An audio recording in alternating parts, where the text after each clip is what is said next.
He had nothing left to give. Not after losing the woman he loved. Not after years of raising a daughter alone. But then, one rainy night, he saw them. 3 little girls soaked and shivering, begging a millionaire for help. And what he did next would change 5 lives forever. Before we begin, if stories of quiet heroism, second chances, and the kind of love that heals speak to your heart, we'd be honored to have you join our growing community. Hit subscribe and let's walk this journey together. Now let me tell you what really happened. When one porch light refused to go out. The porch light had been on for 7 years. Zachary Cole didn't remember exactly when it became a habit. At first, he left it on out of forgetfulness. Then it became a ritual. A promise. Every evening as the California sun dipped behind the pines, Zach would walk across the creaking floorboards of his weathered cabin and flick on the light above the porch, its amber glow warming the shadows like a lantern for the lost. Some nights, he told himself it was for his daughter, Emily, now away at college. Other nights he admitted it was for someone else, entirely. Someone who would never come home. That early December evening, the wind had a bite to it. Dry leaves skittered across the gravel driveway. Zach pulled his jacket tighter as he stepped outside. Coffee thermos in one hand, toolbox in the other. He had a late call to fix a pipe burst 2 miles down the road. Money had been tight lately, and the old plumbing jobs, no matter how cold or inconvenient, kept his lights on, figuratively and literally. As he passed the front gate, he heard it, crying. Not loud, not desperate, just soft, fragile, the kind of sound that only someone who's known silence well could recognize. Zach stopped, turned, and that's when he saw them. 3 little girls about 6 years old, bundled in mismatched sweaters and hats, their small figures barely visible in the dusk. They stood outside the stone gates of the Ridgemont estate, one of the wealthiest homes in the region. Clutched in one girl's hand was a folded letter. They were staring up at the security camera, then back at the closed gate, then toward the sleek black car pulling away. Zach watched, stunned, as the driver's tinted window rolled up without pause. The girls didn't chase after it. They just stood there. Quiet still, his boots crunched across the gravel as he approached them. "You girls okay?" he asked, his voice gentle.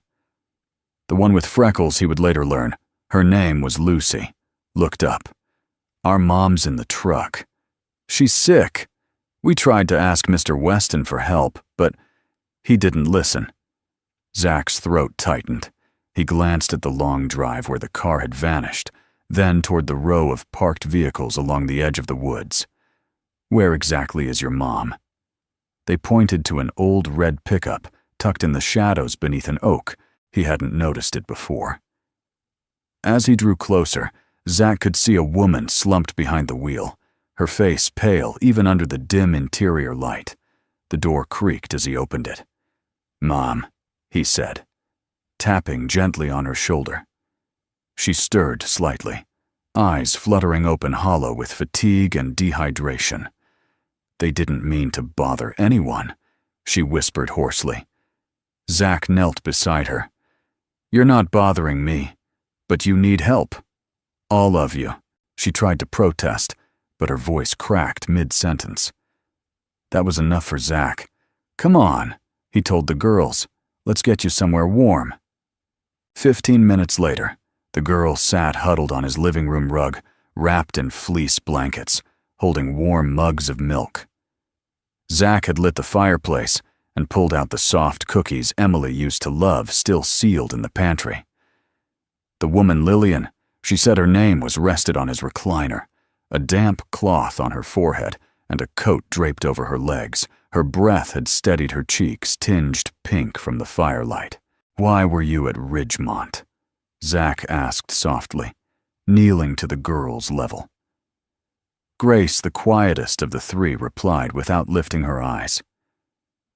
"We heard he was a rich man who helped families Mama didn't want to go, but we thought maybe if he read our letter, Zach felt a pang in his chest. And what did the letter say? Lucy retrieved it from her pocket, unfolded it carefully, and handed it to him. In uneven but earnest handwriting it read, "Dear Sir, we don't want money. We just need a place to sleep. Our mama is kind. We can help clean. We don't take much space. We just want her to feel better. Please don't call the police. We're good girls. We promise." Love, Lucy, Grace, and Lily. Zach couldn't speak for a moment. He folded the paper, his fingers lingering on the edges. They wrote that themselves. He asked Lillian. She nodded slowly, tears slipping down the corners of her eyes. "I didn't know. Until we got there, I would have never humiliated us like that. I was a teacher. I used to have a job, a home. Then everything fell apart." Zach sat back watching the flames dance. He understood more than he let on. Years ago, he'd been the one in that truck, watching his wife fade in a hospital room, listening to monitors beep their last, holding a baby born too soon, and afterward, coming home to a house filled with quiet that echoed like grief. The porch light had stayed on since that night as the girls drifted to sleep, curled together on the couch, and Lillian whispered a choked, "Thank you." From the recliner, Zach stepped back outside. Snowflakes had started to fall thin and silent, covering the porch in a silver dust. He looked up at the porch, light still glowing, and for the first time in years he realized maybe it hadn't just been waiting for someone. Maybe it had been guiding them home. Morning came slow and gray. A soft rain tapped against the cabin's tin roof, steady and rhythmic, like a lullaby, meant for a house that hadn't known rest in years. Zachary Cole stood at the kitchen window, nursing a cup of coffee that had long gone cold. His eyes watched the tree line, but his mind lingered on the 3 little girls still sleeping on his couch and the woman resting quietly in his recliner. He had no idea what he was doing. Hosting strangers overnight wasn't like him. He liked his routines, his solitude. But last night had cracked something open. It wasn't just their desperation that pulled at him. It was their silence. The way they didn't complain, didn't cry for toys or cartoons. Just warmth, just safety, just stillness. He heard soft footsteps behind him. Lillian stood there in the borrowed flannel shirt he'd given her. Sleeves rolled over her thin wrists. Her damp blonde hair was pulled into a low ponytail, and though her face was pale, it held a kind of quiet strength. "Good morning," Zach said, turning slightly boring. She replied, her voice raspy from sleep and strain. "I'm sorry for the intrusion. We won't stay long." "You're not intruding," he said, simply gesturing to the coffee pot. "There's fresh coffee if you want some, though I'm not great at making it, unless it's been boiled in a thermos." She smiled faintly and walked slowly to the table, lowering herself into the chair across from him. For a while, neither spoke. The rain filled the silence between them like a soft cushion. It wasn't awkward, just unspoken.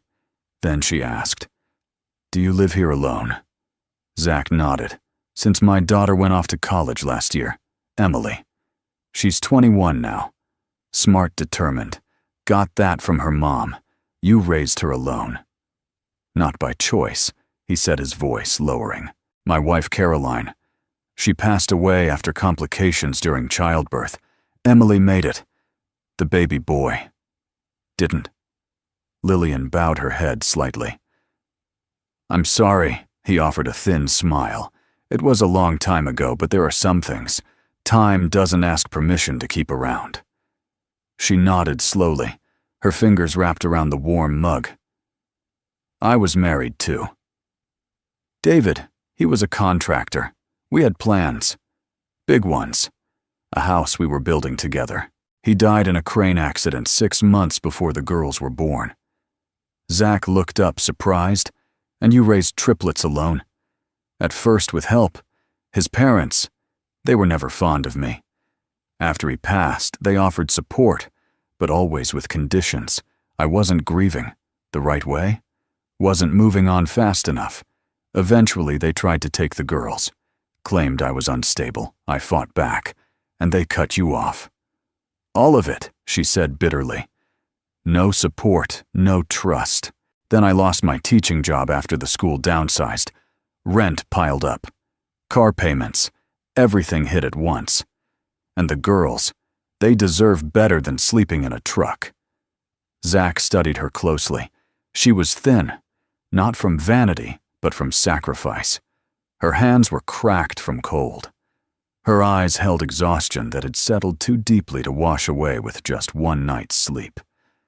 "You're doing better than you think," he said quietly.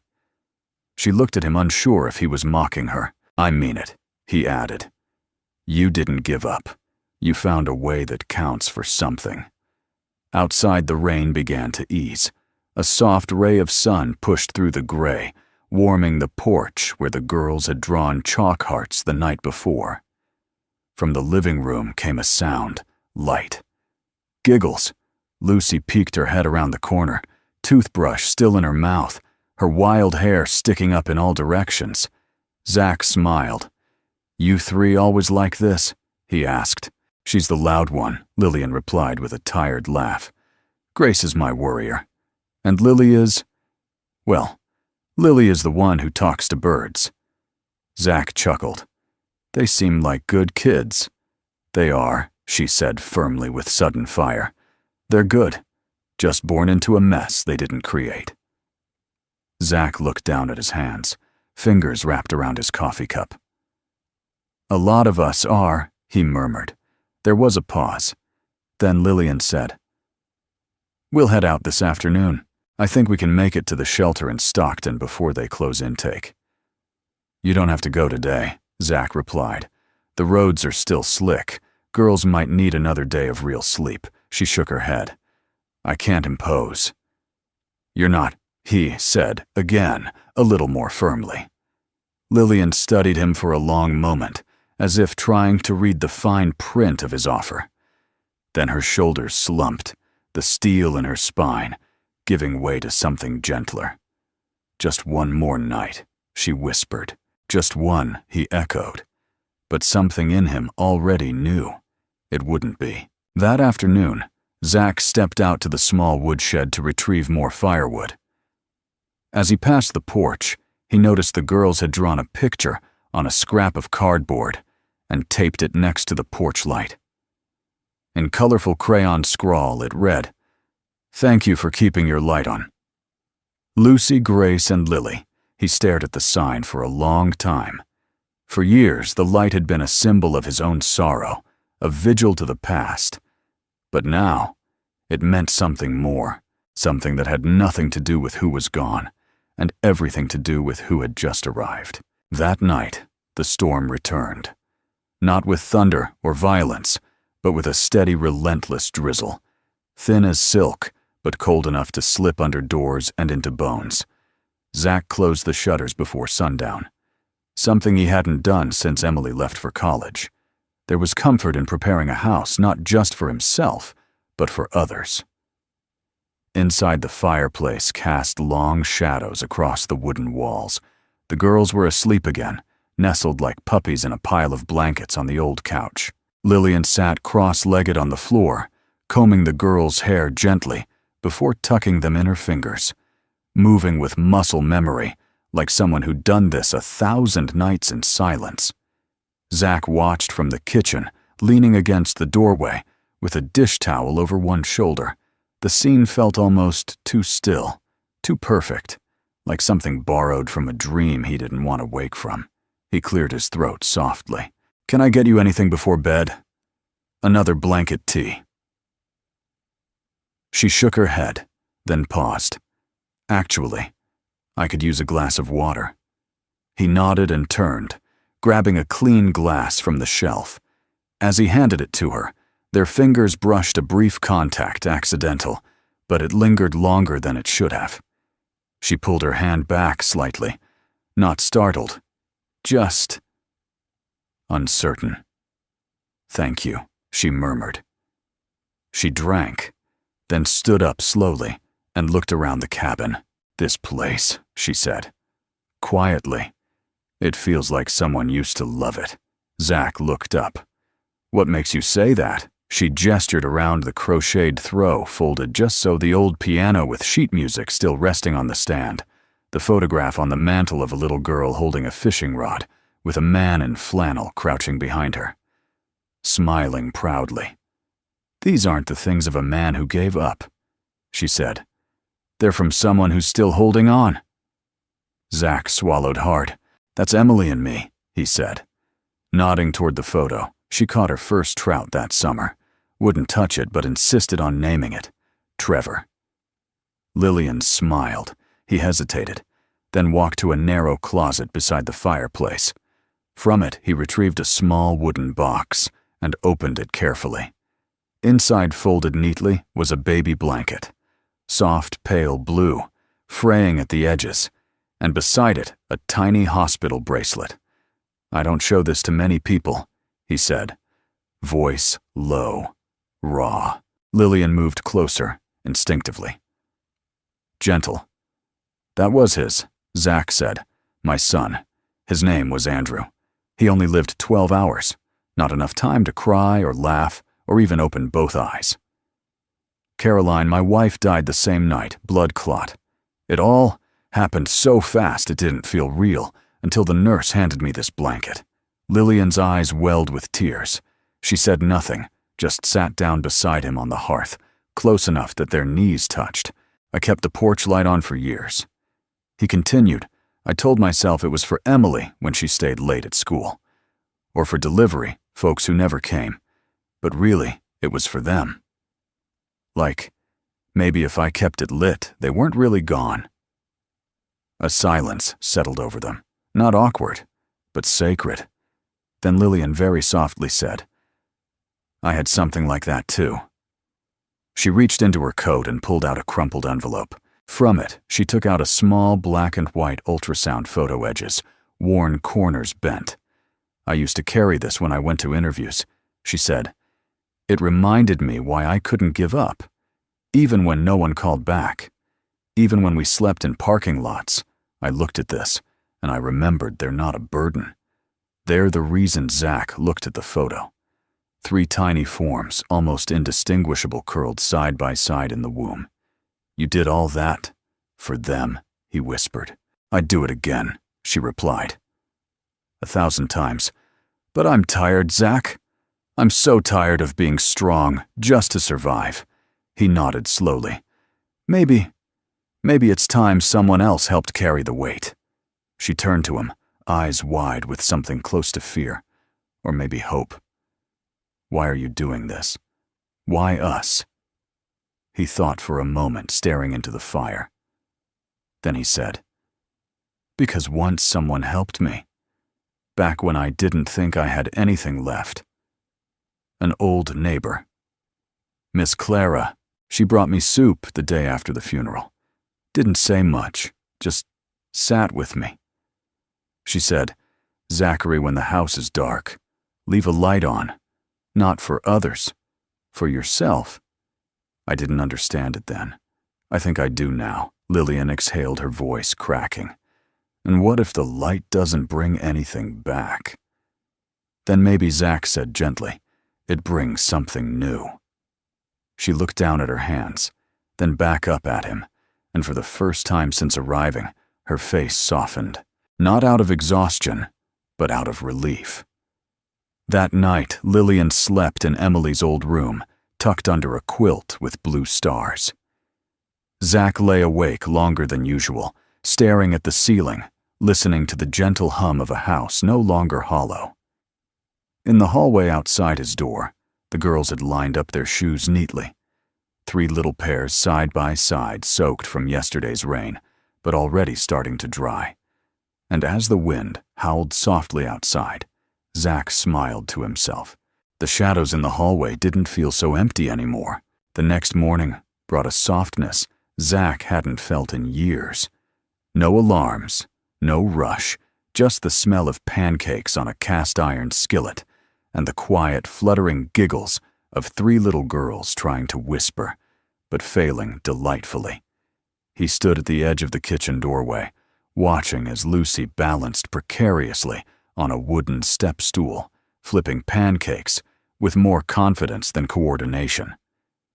Grace was setting the table with unmatched dishes, arranging the forks like little soldiers. Lily. She was busy humming to the cat that had wandered in from the woods sometime during the night and now claimed the hearth as its throne. Lillian glanced over her shoulder and caught his eye. "They wanted to make breakfast," she said. Lips curled into a weary smile. "I figured as long as the house doesn't catch fire, I'd let them." Zach laughed. It was short, rusty, but well, it smells like success. She handed him a mug of coffee, black hot strong. He took it with a grateful nod, and for a moment, they stood shoulder to shoulder in the quiet buzz of morning.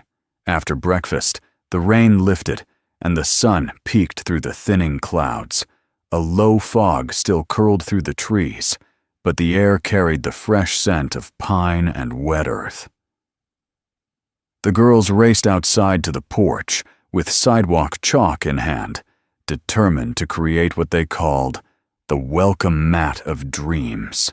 Zach and Lillian sat on the porch swing, watching the girls draw hearts.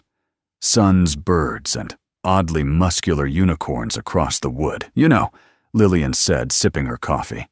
"It's been almost a year since they've had more than 2 nights in the same place." Zach turned toward her. "They don't seem scared." "They've learned to bloom in cracks," she said quietly. "I used to think stability was a house, a steady paycheck, groceries that didn't come from a donation box. But the girls, they remind me it's not about what you have. It's about where love lives." Zach looked down at the mug in his hands. The porch swing creaked beneath them, a gentle rhythm that felt oddly comforting. "Emily used to sit right here," he said. On Saturdays, she'd eat peanut butter, toast, and draw pictures of the trees. I still have one of them taped to the back of the kitchen cabinet. Lillian smiled. "You must miss her every day," he said. "But in the good way now. I used to feel guilty when I laughed, like I was betraying the grief. But she made me promise when she left for college that I wouldn't let this place die, just because the house got quiet." Lillian looked out over the porch, where the girls were now choreographing a dance on their chalk art. "You didn't let it die," she said softly. "You left the light on." Zach swallowed the lump rising in his throat. "Yeah, I did." They sat in silence for a moment, watching as Lucy declared herself Queen of the Porch. Grace corrected her grammar, and Lily made a crown out of pine needles. Then Lillian turned to him, her voice tentative. "Zach, you've done so much already, and I don't want to assume anything, but would it be okay if we stayed just a little longer?" He looked at her, at the weary hope in her eyes, the way she clutched her coffee cup like it was the only warm thing she owned. He nodded. "As long as you need." Relief flooded her features, and her shoulders dropped, as if someone had finally allowed her to rest. That afternoon, Zach took the girls down to the stream, while Lillian stayed behind to tidy up. The creek behind the house was shallow this time of year, its banks lined with pebbles perfect for skipping. Lucy claimed she saw a fish named Henry. Grace insisted it was a salamander. Lily, she asked the water if it had a name. They returned as the sky blushed pink, and Lillian had made stew, thick, hot, hearty, the kind that wrapped around your ribs like a blanket. They ate by the fireplace, passing bread, trading knock-knock jokes, and laughing too loudly. After the girls were tucked in, Zach stepped outside for air. The porch light glowed behind him, casting a golden pool on the boards. He could see faint outlines of the chalk drawings, still clinging to the wood. Lillian joined him, wrapping herself in a borrowed quilt. "You were right," she said. "About the light." He raised an eyebrow. "It doesn't just bring back the ones you've lost," she said. Sometimes it helps the ones still trying to be found. Zach looked out into the woods toward the winding road that had brought them to him, the same road that had once taken so much away. Funny, he said. I always thought I was the one waiting to save someone. And maybe, Lillian said gently, you were the one being saved. Their eyes met, and in that quiet moment something shifted, unspoken, tender, unforced. Not love yet, but the slow, cautious opening of hearts that had been bruised too long inside. The girls stirred in their sleep, murmuring soft dreams. And on the porch, beneath a sky scattered with stars, two souls exhaled for the first time in a long, long while. Zach hadn't planned to go into the attic that morning. He'd simply gone looking for the Christmas lights. The girls had begged the night before, 3 pairs of hopeful eyes asking if he had any leftover decorations. Not for a tree, Lucy clarified just to make the house sparkle. The attic smelled like cedar and old paper. Dust motes floated in the shafts of winter sunlight slicing through the vents. Zach tugged a bin labeled Winter from beneath a stack of boxes and pried off the lid. A strand of tangled lights greeted him like a stubborn ghost. Beneath it, he found a tin of ornaments, a plush reindeer. Emily once adored, and folded carefully in a plastic sleeve a letter. It stopped him cold. He recognized the handwriting immediately. Emily's, but not recent. This was from when she was maybe 10, written in looping cursive with little hearts over her eyes. He sat on the floor and unfolded it. Dear Daddy, I know you miss Mommy and baby Andrew, I do too. But when you keep the porch light on, it makes me feel like they're still with us. I think it helps other people too. Like maybe someone out there is having a sad night, and when they see our light, they know it's going to be okay. Please keep it on, even if it's just for me. Love, Emily. Zach felt the breath leave his lungs. He had forgotten this letter, forgotten that she had once put into words the very reason he never could. For years he'd told himself the light was for grief, but his daughter, just a little girl, had seen it as hope. For herself, for others, for someone not even there yet, like Lillian, like Lucy, Grace, and Lily. He pressed the paper against his chest, suddenly aware of how full the silence around him felt. Not empty. Full with memory and meaning. He didn't cry. Not exactly. But something inside him softened. A knot that had lived under his ribs for years came undone without warning. He stayed there for a long time, letter in hand, sitting cross-legged beside the past. Downstairs, the girls had begun stringing the lights around the porch, railing. Lily wore them like a crown Grace had commandeered the stepladder, and was carefully looping strands around the porch posts. Lillian stood by the screen door, watching them with a smile that didn't quite reach her eyes. Zach joined her. Holding the letter, "This is from Emily," he said, handing it to her. Lillian read it slowly. Her lips parted slightly, but no words came out at first. Then quietly, she understood something most adults never do. Zach nodded. She always saw things clearer than me. He hesitated, then added, "I've been thinking about what you said the other night, about being tired of being strong." She turned toward him. "I know that kind of tired," he continued. "And I know what it feels like to finally exhale, only to wonder if you're allowed to." "If you deserve to." Lillian looked away, blinking fast. "I don't want to push," Zach said, "but if you'd consider staying longer." "Not just another night." She turned back to him. "You're offering what exactly?" "A home," he said, quietly. "Not perfect, not polished, but warm, steady. One with the porch light always on." Lillian stared at him, and for a moment he couldn't read her face. Then she laughed softly at first, then fully, as if letting go of a breath. She didn't know she was holding. "You really don't know what you're signing up for," she said, wiping a tear. 3 tiny whirlwinds with crayons, and their mother who talks back to raccoons when she's frustrated. I think I've got a sense. Her eyes searched his.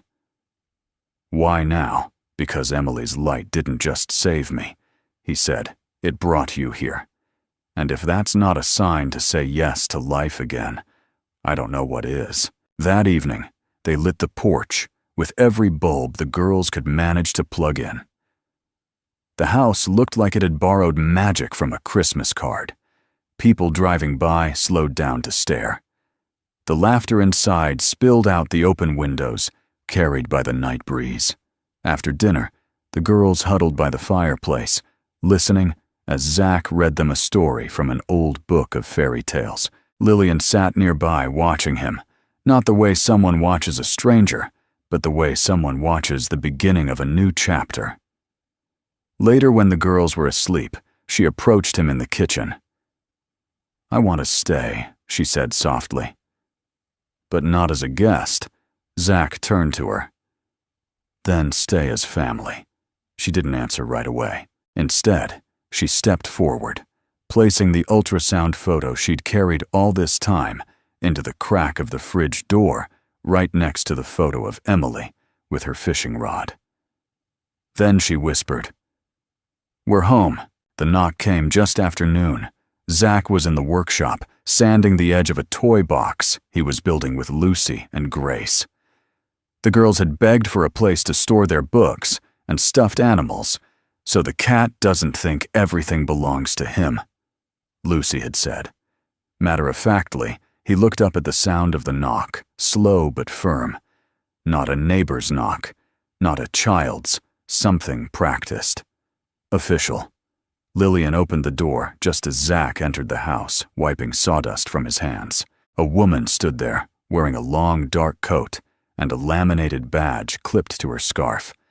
She held a manila folder in one hand and a pen in the other. Her eyes scanned the room quickly, pausing on the children's drawings taped to the walls and the row of little shoes by the entry. "Good afternoon," she said, politely but coolly. "I'm Marie Thompson. I'm with County Child Services." Zach felt his stomach tighten. Lillian's voice was barely audible. "Did someone call you Marie?" Nodded. "Yes, ma'am. We received a report about a family with young children living in a vehicle near Ridgeview Drive. I'm here for a wellness check." Zach stepped forward. "They're not living in a vehicle anymore. They've been staying here." Marie looked at him. "And you are?" "Zachary Cole, homeowner." She made a note on her clipboard. "Are you related to Ms. Martin or the children?" "No," Zach said calmly, "but they're under my roof, my food, my care. They're safe here." Marie didn't respond right away. She stepped inside her professional eyes, scanning everything, measuring not just the physical space, but the tone of the room, the feel of the air. The girls peeked out from the hallway, sensing something had changed. Grace gripped Lily's hand tightly. "Hi there," Marie said, offering a practiced smile. "What are your names?" Lillian moved toward them. Protective. "They're not in any danger, I believe you," Marie said evenly. "But I need to verify that. May I speak to the children privately for just a few minutes?" Zach saw the hesitation in Lillian's eyes. She looked to him uncertain. He gave her a small nod. "It's okay," he said softly. The girls followed Marie into the living room. She crouched to their level, asking simple questions. What were their names? Did they feel safe? Did they have warm food? Were there any times when they felt scared?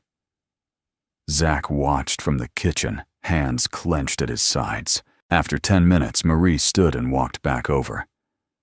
"The girls are bright, well-fed. They seem comfortable and secure."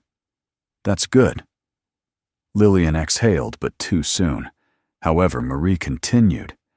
"Because they are not in your legal custody, and you are not a licensed foster home, we can't simply overlook the situation. I will need to file a temporary intervention order." Zach's jaw tightened. What does that mean exactly? It means, she said carefully, that if Miss Martin cannot demonstrate stable housing and income, the children may need to be placed in protective care until such time as she can. No, Lillian breathed. Her voice cracked. You don't understand. We just got here. I'm not here to remove them today, Marie said. But a hearing will be scheduled. You'll need to come prepared. Documentation statements, support if you have it. Zach stepped forward. Then I'll provide it. I'll stand with her. Marie raised an eyebrow.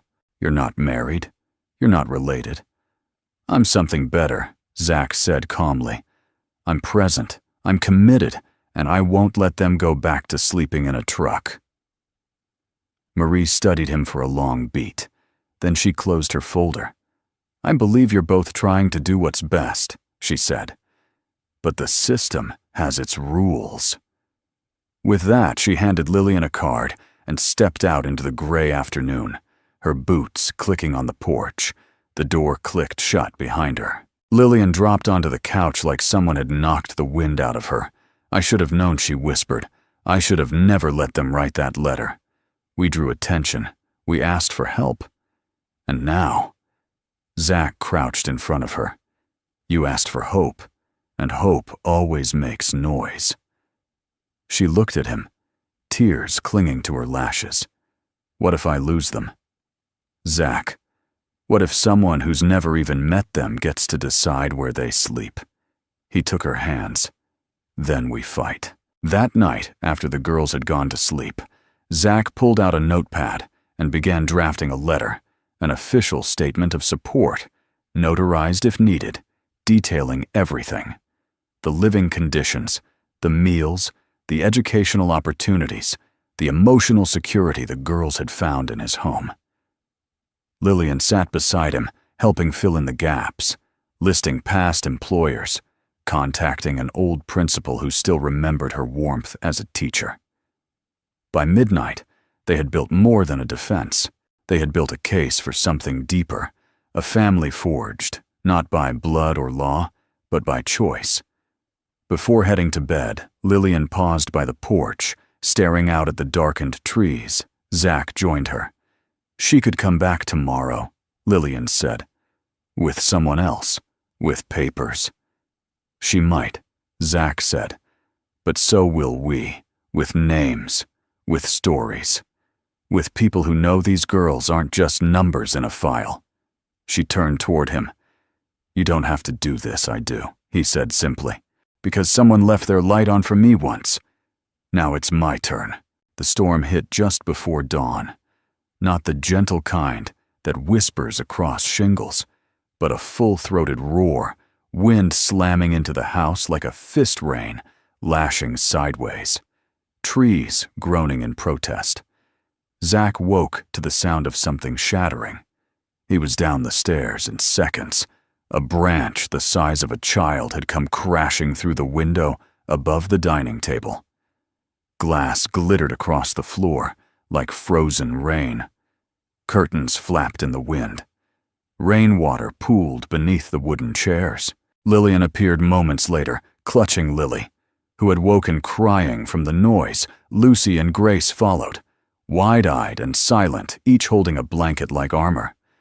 Zach turned to them, voice calm but firm. Everyone okay? Lillian nodded. Just scared. Go sit by the fireplace. He said, I'll take care of this. As they moved into the living room, Zach fetched plywood from the shed. By the time he returned, rain had begun to soak the floor. He worked quickly, sealing the opening with practiced hands.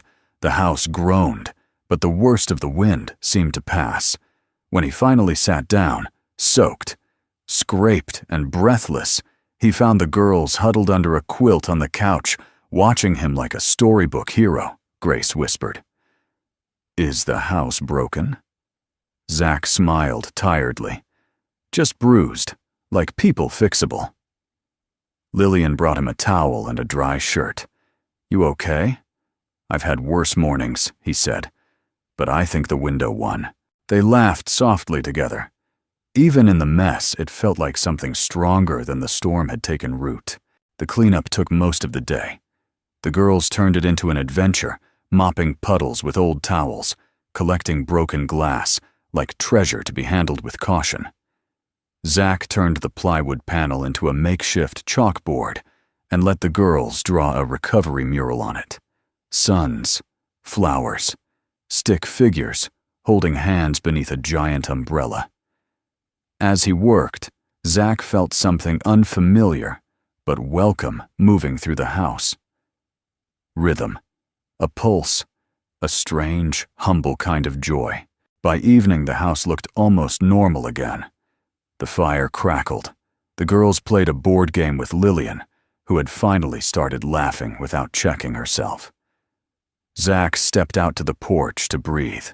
The storm had left behind a sky scrubbed clean, sharp stars over the pines and the smell of wet earth. The porch light glowed warm beside him. Then something unexpected, the crunch of tires on gravel. A beat-up red sedan pulled into the drive. An older woman stepped out her coat, fluttering in the breeze. Zach tensed until he saw the familiar shape of the thermos in her hand. "Miss Clara?" he asked, stepping forward. She smiled, her eyes shining. "Well, now I thought it was about time I came to see what you've been hiding in this house of yours." He hadn't seen her in nearly 3 years. After Caroline's funeral, she had checked in weekly, always with soup stories and no pressure. When Zach had withdrawn, she had respected the silence. But now she was here, and she didn't come empty-handed. "I heard about the girl and her little ones," she said, stepping up the porch steps like she still owned the place.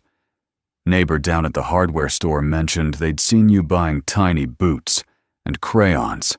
Zach laughed. "Small-town secrets don't stay secret long. I brought stew," she said. "Thought you might have a few mouths to feed." She stepped inside and paused as she took in the mural, the laughter, the smell of fresh bread.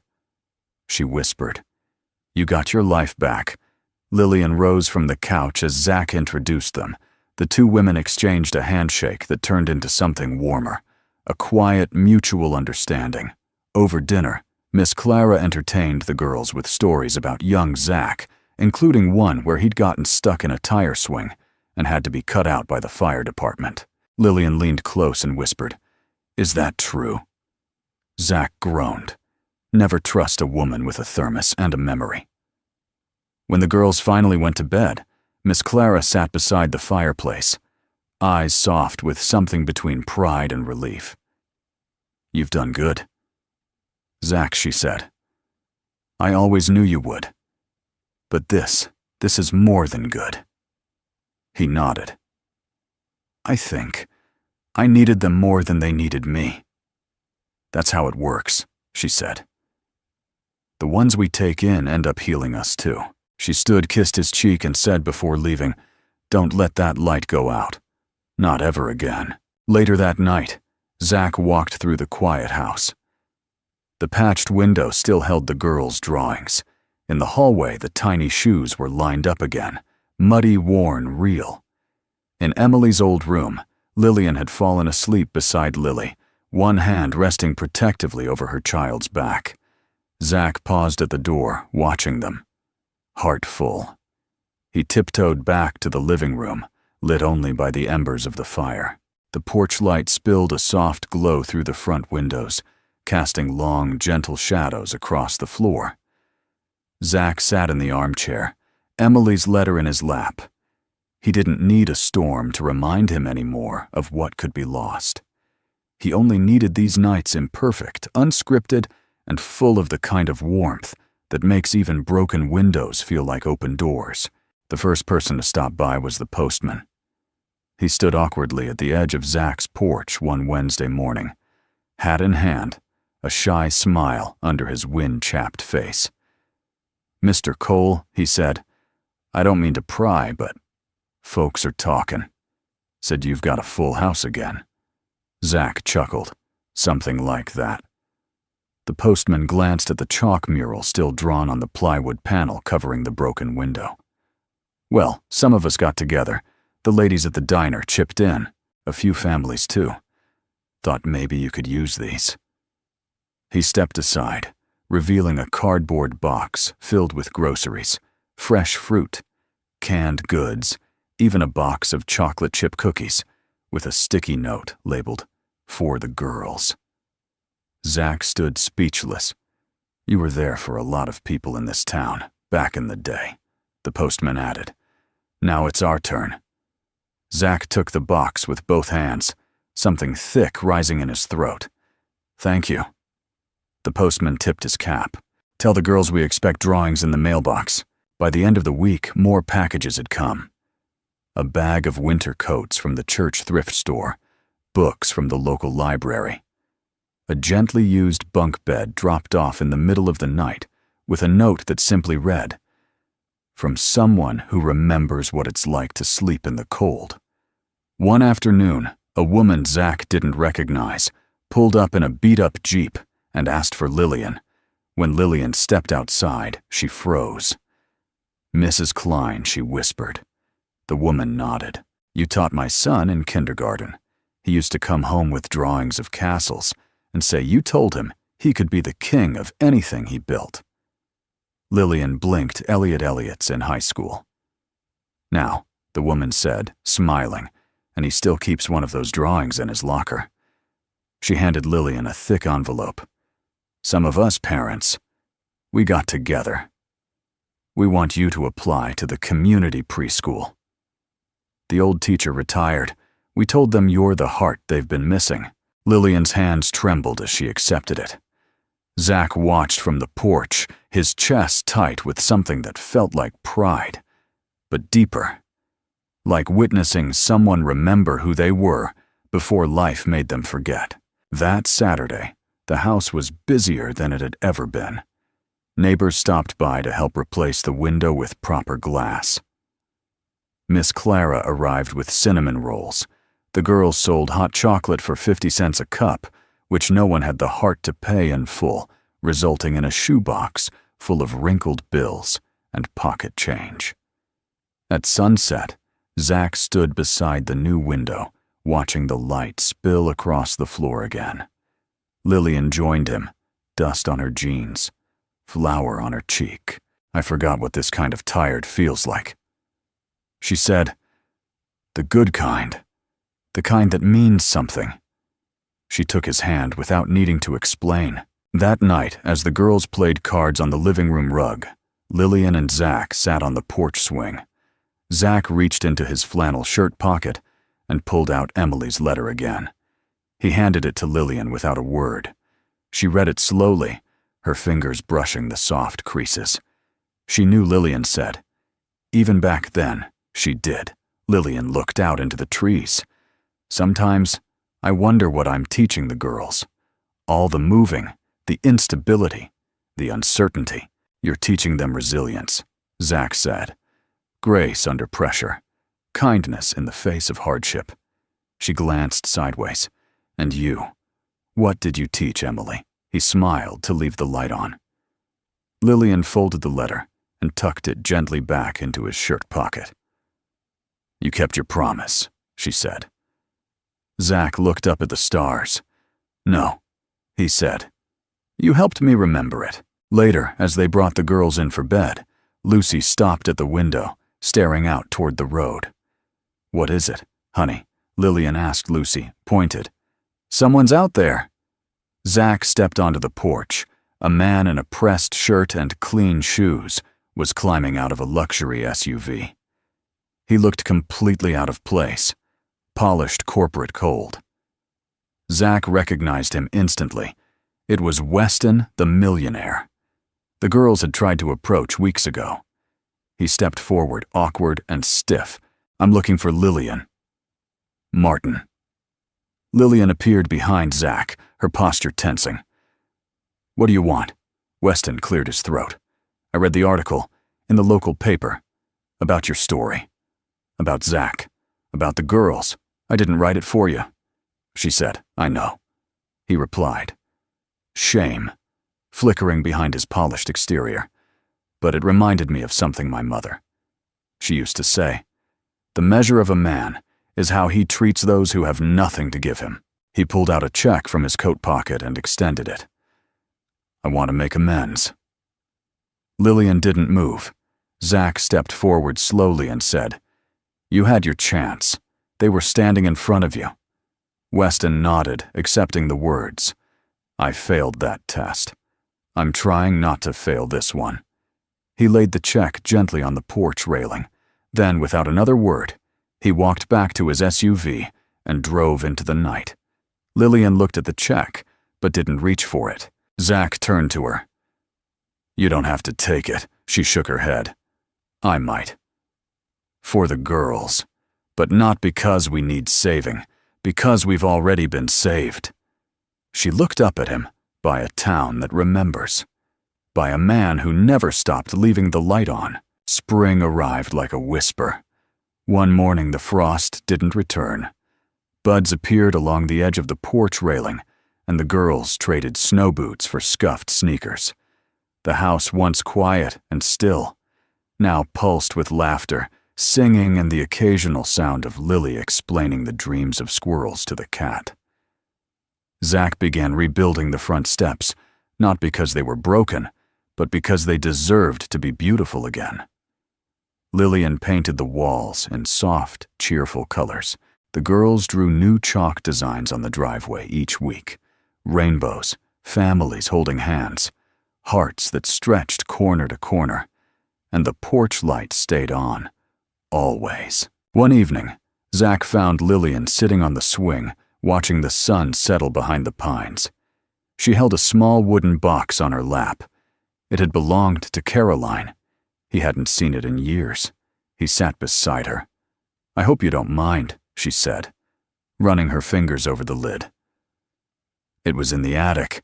I was looking for more blankets for the girls and found it tucked under the rafters. Zach smiled softly. That's where I keep the things I can't part with. Lillian opened the box slowly. Inside were a few faded photographs, a delicate silver necklace, and an envelope unsealed. I wasn't sure if I should read it, she said. But it didn't feel like a letter meant to stay closed. Zach took the envelope. His hands trembled slightly. He had forgotten it was there. The letter was in Caroline's handwriting. Zach, if you're reading this, it means I didn't get to say goodbye the way I wanted. So let me say it. Now, I want you to be happy, to let the light back in, to love again, not just in memory, but in the living. Our daughter will need you whole, and someone else out there will too. Don't let grief be the house you live in forever. Let it be the road that leads you home, with all the love I'll ever have. Caroline. The silence that followed wasn't heavy. It was sacred. Lillian reached over and gently touched his hand. She loved you deeply. He nodded, voice thick, and she knew I'd get lost without her. But she also knew you'd find your way back, Lillian said, maybe even to something new. Zach turned to her, eyes rimmed red. I thought letting someone in again would betray her. Lillian shook her head. It honors her. Every bit of love we give after loss. It's not replacement, it's resurrection. For a long moment, they just breathed together, watching dusk settle over the trees. Then Lily ran out barefoot, holding a crumpled paper crown. Mr. Zach, she shouted, I made you a promise. Hat. Zach chuckled. A what? A promise hat, she repeated with solemn authority. Because you keep promises, like the porch light and pancakes, and not letting us be alone. She placed the crown on his head, crooked and lopsided, and beamed. Lillian laughed through tears. Zach scooped Lily into his arms and spun her gently, her giggles slicing through the air like spring wind. In that moment, something unspoken clicked into place. Not a replacement for the life he had lost, but the one he had unknowingly left the light on for. That weekend, Lillian brought out a small wooden sign she had painted with the girls. It was simple, carved by hand, and hung just beneath the porch light. This light brought us home. Neighbors passed by and noticed. Some slowed their cars. Some stopped to take pictures. But most just smiled, knowing exactly what it meant. Emily visited that Sunday, her hair longer, her eyes wiser. She hugged Lillian like they were old friends, played board games with the girls, and then asked Zach to walk with her. "I see what this place has become," she said as they reached the edge of the stream. "It's more alive than I've ever seen it." Zach looked out at the rippling water. "It's not the same house, Em, but it's the same heart." She nodded. "I think Mom would have loved them." "She already does," he said, hand over his chest. They stood there, quiet. Then Emily reached into her backpack and pulled out a new drawing of the porch, glowing under the stars, with 5 stick figures standing hand in hand. "I want this to hang where the old one used to be," she said. "It feels right." That night, as the sun disappeared and fireflies lit the trees, Zach stepped out one last time before bed. The porch light cast its glow, as it always had. Warm, steady, enduring. Only now it didn't feel like a vigil, it felt like a welcome. He turned as Lillian stepped beside him, hand brushing his. "What are you thinking about?" she asked. Zach looked at the sign at the light at the life inside the house behind him. "I'm thinking I made a promise I didn't even realize I was keeping," he said. She leaned her head on his shoulder, and now she whispered. "Now," he said, "I want to make it again with you." The courtroom was smaller than Zach expected. Not cold and intimidating, but old wood-paneled warm with dust motes in the morning light and benches that creaked under the weight of waiting hearts. It reminded him more of a church than a place where families could be divided with the stroke of a pen. Lillian sat beside him, hands folded tightly in her lap. She wore the same blue dress she'd worn to her first teaching interview years ago. The girl sat quietly behind them, holding hands, their Sunday shoes swinging above the floor. Marie Thompson entered with a respectful nod, acknowledging their presence without judgment. She had changed since that first visit. Less guarded, more human, maybe even hopeful. The judge, a woman in her 60s with eyes like weathered stone, shuffled the papers before her. "Symbol Martin," she began. "You're seeking to retain full custody of your children while residing outside of formal shelter or familial supervision." Lillian stood. Her voice was clear but trembling. "Yes, Your Honor. We've been staying with Zachary Cole. He's provided housing, meals, stability, and more than that, he's given us a home." The judge glanced at Zach. "Mr. Cole, you're not a relative." "No, ma'am," he said, rising, "but I'd like to be." A soft stir rippled through the room. The judge raised an eyebrow. "Excuse me, I'd like to file a petition today," he continued, his voice strong, steady. "Not to take custody away from Lillian, but to join her. I'm requesting joint guardianship and intent to marry Lillian." Gasped. Grace clapped a hand over her mouth. The judge blinked. "That's highly unorthodox." Zach nodded. So is a man keeping his porch light on for 7 years without knowing who it was really for. There was a silence, one that filled the room like rising light. Marie stepped forward.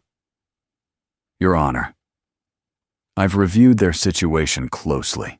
In all my years, I've rarely seen children thrive so quickly in such a short time. This isn't just a case of shelter, it's a case of family." The judge looked at Lillian. "Do you agree with this proposal?" Lillian turned, her eyes locked with Zach's. In them was surprise.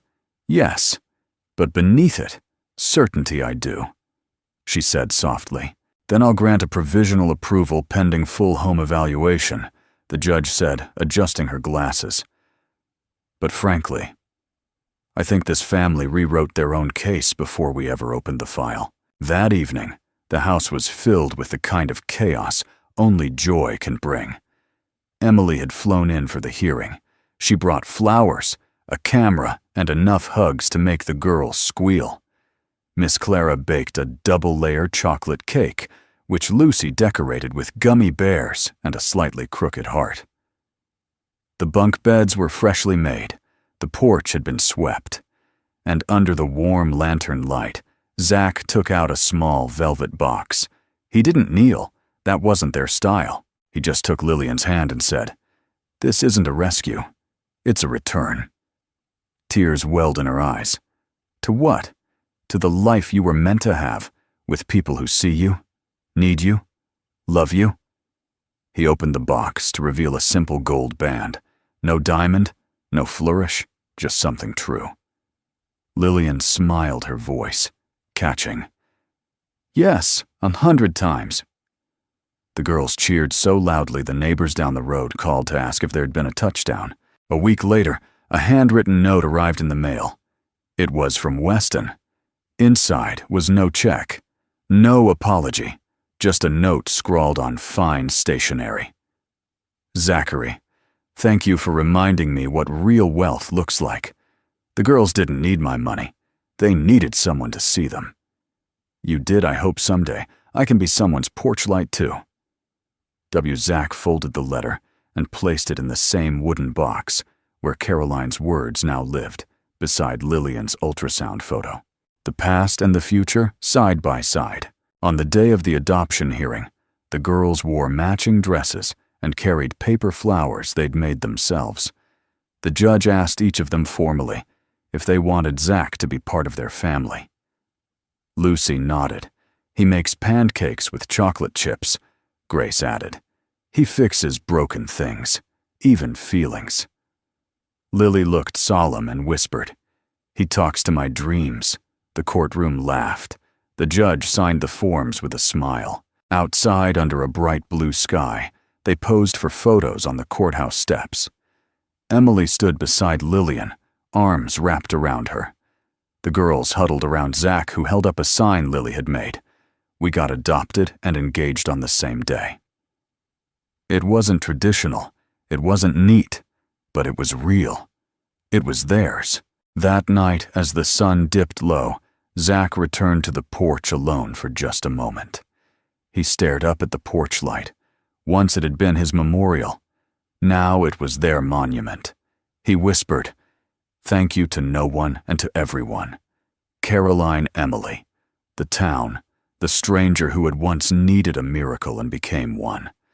Instead, behind him laughter swelled, and for the first time in years, Zach stepped inside without looking back.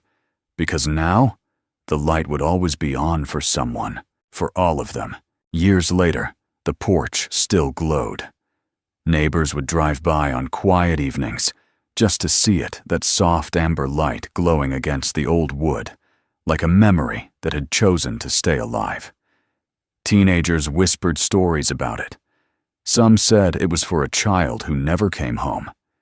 Others said it marked the house of a man who loved too deeply to ever turn it off. But those who really knew Zachary Cole understood the truth. It was never just about grief. It was always about welcome. The girls grew.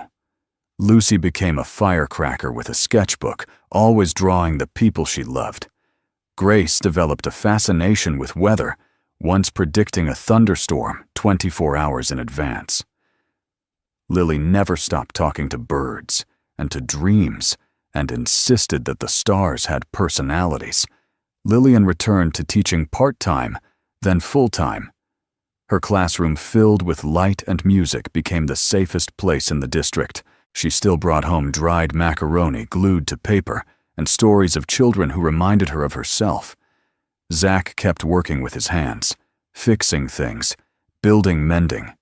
He took joy in small projects, a porch swing for Miss Clara, new shelves for the town library, toy boxes for the preschool. He rarely charged much. People often left pies and thank you notes instead. One summer evening, a knock came at the door. Zach opened it to find a young man, nervous 20-ish, holding a tattered backpack and a look of desperation in his eyes.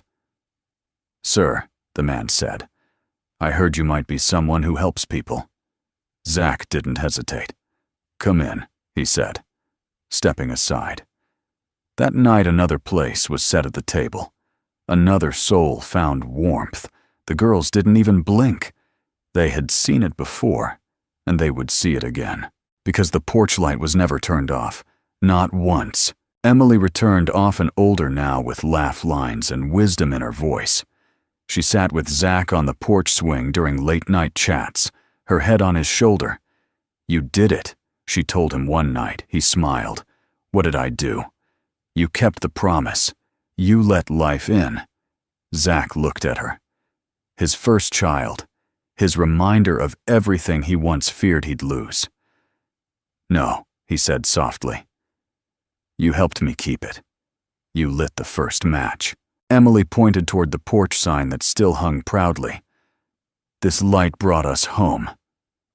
"And they built the fire," she said.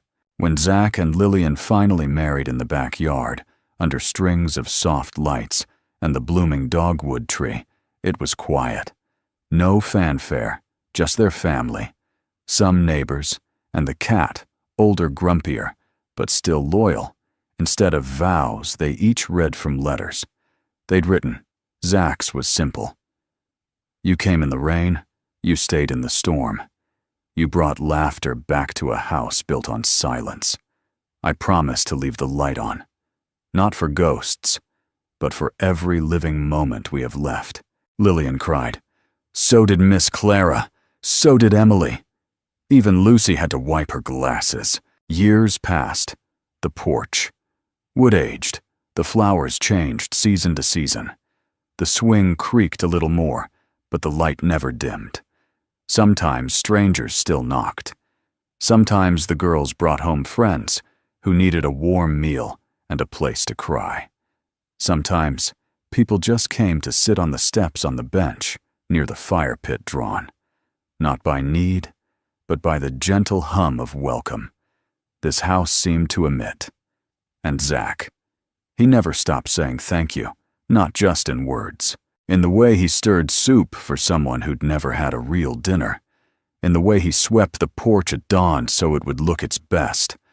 In the way he pressed Caroline's letter to his chest each Christmas morning before placing it back in the box, now filled with new memories and new beginnings. One morning, Lucy, now a teenager, found him on the porch, sitting still with his eyes closed, the sun warming his face. "Dad?" she asked. He opened one eye. She grinned. "You're not allowed to die looking that peaceful. It'll scare the neighbors." Zach laughed, pulling her into a hug. "Not going anywhere. Kiddo, just thinking about..." "What?" He looked at the light. "About how lucky I am," he said. "That the ones I lost helped me find all of you." Lucy leaned her head on his shoulder, just like Emily used to. And as the sun rose behind them, catching in the porch, lights lens and scattering across the old wood, Zach whispered the words he had never stopped believing. "The light's still on, and someone's always coming home." And so the porch light stayed on. Not as a memorial, but as a welcome. Because sometimes all it takes to change a life is someone who refuses to close the door. If this story touched your heart, even just a little, we'd love to know, where in the world are you watching from? Drop us a comment and share your thoughts. We read everyone with gratitude, and if you'd like to hear more stories about kindness, healing, and the quiet miracles that still happen every day, feel free to subscribe and stay with us on this journey. Thank you truly for spending your time here. From our porch to yours, we're sending warmth, light, and the reminder, you are never alone.